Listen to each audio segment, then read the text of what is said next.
Segunda-feira da 14ª semana do Tempo Comum. Eu sou o Padre Pedro Paulo e estamos começando mais um programa, a Bíblia no Mundo de hoje. Voltamos a este longo e belo evangelho que foi celebrado, proclamado e meditado, explicado nas muitas e diversíssimas homilias pelo mundo afora. Trata-se do Evangelho de São Lucas, capítulo 10, versículos 1 a 12 e 17 a 20. Na sexta-feira, nós iniciávamos essa meditação com, de certa maneira, o proêmio desse texto. De quem se trata? Se trata dos 72 discípulos designados por Cristo. Não é autodesignação. Eu quero fazer isso na paróquia, o padre gosta ou não gosta. Não funciona assim. É preciso que que haja legitimidade em nossas ações, que sejamos designados. Nós podemos até provocar na igreja a designação. Por exemplo, uma ação que não é feita, nós começamos a fazê-la, realizá-la, buscar realizá-la, e depois, diante dos frutos, sobretudo os frutos positivos, nós buscamos o reconhecimento da igreja para agir mais e melhor. Mas não a revelia, nunca a revelia. Outras vezes, profeticamente, quando num certo momento a consciência histórica da igreja, isto é, da hierarquia, não percebe as monções de Deus, aqueles que a exercem sofrem perseguições, dificuldades, mas por fim o Espírito Santo vai amaestrando a igreja e coisas que foram perseguição e sangue tornam-se depois louvor e, algumas vezes, não poucas, se torna missão de toda a igreja. Bem, o que temos aqui? Temos agora esta gente que vai de cidade em cidade aonde Jesus deve passar. Portanto, não vou em nome próprio. Ser designado é ir em nome de alguém. Estou aqui em nome de Cristo. Muito bem. E um grupo específico, que são os 72, que é o grupo mais íntimo aos 12. Bem, Jesus então descreve esses 72. Primeiro diz, são poucos. Nada de novo, são poucos. Diante de um trabalho imenso, somos poucos. Não há dúvida. Na paróquia, as missas podem estar cheias, graças a Deus, todos cumprindo o preceito dominical, mas nós sabemos com quantos contamos para os serviços que uma comunidade necessita. A catequese, a organização, houve um tempo que apareceu um serviço novo, que foi a higienização, o acolhimento, enfim, os diversos serviços que uma comunidade cristã precisa. Muito bem. Segundo elemento, oração. Diante dessa desproporção, seara e trabalhadores, é preciso voltar-se para o dono da messe. Sim, o dono da messe, ou o dono da seara. Por quê? Porque jamais devemos nos cansar de implorar mais serviçais e de promover sua presença. Aqui quero fazer um porém, que é muito comum. Nós somos um grupo eficiente, bom, nos gostamos, fazemos tal trabalho. Num certo momento, esse grupo começa a pensar de modo hermético. Só nós. Quando alguém se aproxima e oferece-se para participar, para ajudar, eles colocam dificuldade. Já estamos acostumados, nós estamos nesse trabalho há 10 anos, a gente já sabe como fazer. Não. A oração da igreja é que venham mais trabalhadores. Os ministérios não são um clube fechado de amigos. Às vezes, em nossas comunidades, há dificuldades psicológicas, culturais, de acolher novos membros que desejam inserir-se e trabalhar. Temos que estar sempre muito atentos nos nossos grupos, para não criar uma hermenêutica do é nós, diriam carioca, é nós, e o resto fique do lado de fora. Às vezes até indiretamente, para sentir-se valorizado, poucos significa que nós custamos mais caro, né? A lei da oferta e da procura. Não, não é assim. Reze, diz Jesus, para que o dono da messe mande trabalhadores. Depois, uma descrição do perfil. Veja, uma designação supõe perfil. Para que, para ir onde Jesus deve ir. Segundo, de que modo e para o quê? Para dizer o que, afinal de contas, né? Bem, primeiro, cordeiros para o meio de lobos. Isto é fantástico. No mundo da propaganda, isso é um fracasso. Como é que você quer atrair pessoas para trabalhar se elas são cordeiros no meio de lobos, galinha no meio de raposas?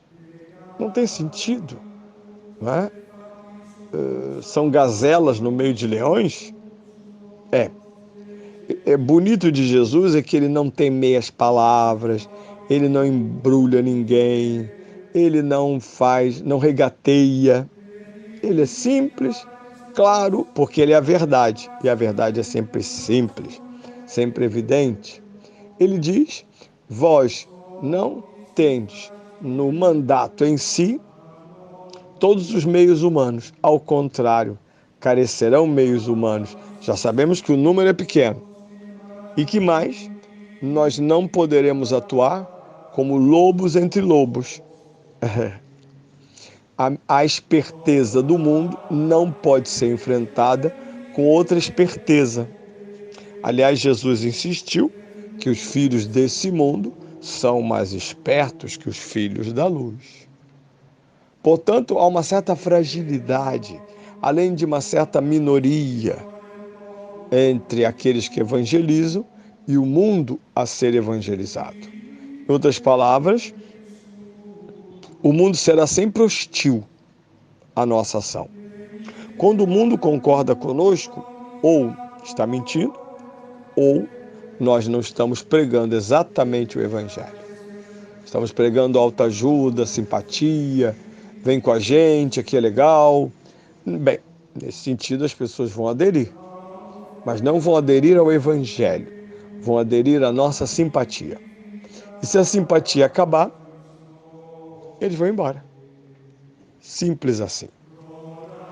Mais ainda, olha o despoder, a despotência dos emissários. Primeiro, são ovelhas entre lobos, ou cordeiros entre lobos. Segundo, não são munidos de bolsa, alforje ou sandálias. Meu Deus! Um homem simplório vai dizer: mas tá vendo, a igreja é tão rica, etc, etc. Não.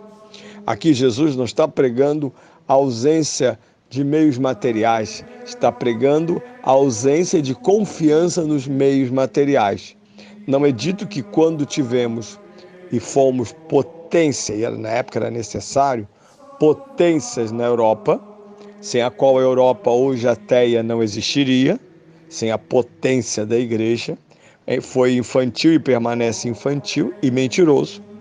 Dizer que a Idade Média tem que ser eliminada porque era das trevas, isso é um idiotismo além de mau caratismo, porque sem essa Idade Média a Europa teria continuado o que era um frangalho pós-romano, que com o fim do Império Romano no quinto século depois de Cristo, o que sobrou foram frações desvinculadas entre si e nunca haveria uma identidade tão forte como a do continente europeu.